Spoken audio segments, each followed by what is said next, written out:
నమస్కారం. నిన్న ఉయ్యూరులోని కాటూరు రోడ్లో ఒక మహిళపై హత్యాయత్నం కేసులో ఆమె భర్త బాధితురాలు బొర్రా పుష్పావతి ఆవిడ భర్త అయినటువంటి బొర్రా సాంబయ్యను ఈరోజు అరెస్ట్ చేయడం జరిగింది. వీళ్ళిద్దరికీ 15 సంవత్సరాల క్రితం వివాహం జరిగింది. వీళ్ళిద్దరికీ 2 మగపిల్లలు ఉన్నారు. కలహాల నేపథ్యంలో 5 సంవత్సరాల నుంచి వీళ్ళిద్దరూ వేరుగా ఉంటున్నారు. గతంలో కూడా వీళ్ళ మీద ఒక కేసు, వీళ్ళ మీద భార్య పెట్టిన కేసు నమోదై ఉంది. అది కోర్టులో పెండింగ్లో ఉంది. మళ్ళీ ఇదే ఇతను వెంటపడుతూ వేధిస్తూ ఉంటాడు.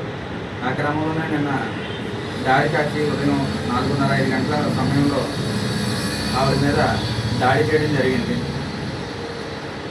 దాడి చేసే క్రమంలో ముఖ్యంగా చెప్పుకోవాల్సిన విషయం ఏంటంటే, చాలామంది వ్యక్తులు అటు ఇటు వెళ్తూ ఆగి చూశారు, కానీ ఎవ్వరూ కూడా ఆవిడని కాపాడటానికి కానీ ముద్దాయిని ఆపడానికి కానీ ప్రయత్నించలేదు. ఇది చాలా అమానవీయమైన విషయం ఇది.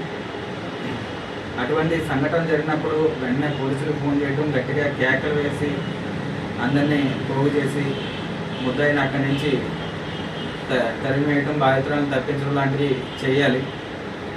అటువంటి పనులేమీ చేయలేదు. మాకు వచ్చిన సమాచారం మేరకు వెంటనే మేము శ్రీనికి వెళ్ళి బాధితులను రక్షించి హాస్పిటల్లో జాయిన్ చేయడం జరిగింది. ఆమె ప్రస్తుతం విజయవాడ గవర్నమెంట్ హాస్పిటల్లో చికిత్స పొందుతుంది, కోలుకుంటుంది. ప్రజలకు మేము చెప్పేది ఒకటే, ఇటువంటి సంఘటన జరిగినప్పుడు ఏమాత్రం భయపడకుండా బాధితులను రక్షించి పనులు చేయాలి. అలాగే పోలీసులకు సమాచారం ఇవ్వాలి. అలాగే అంబులెన్స్కి ఫోన్ చేసి గాయపడిన వారిని హాస్పిటల్కి తరలించాలి.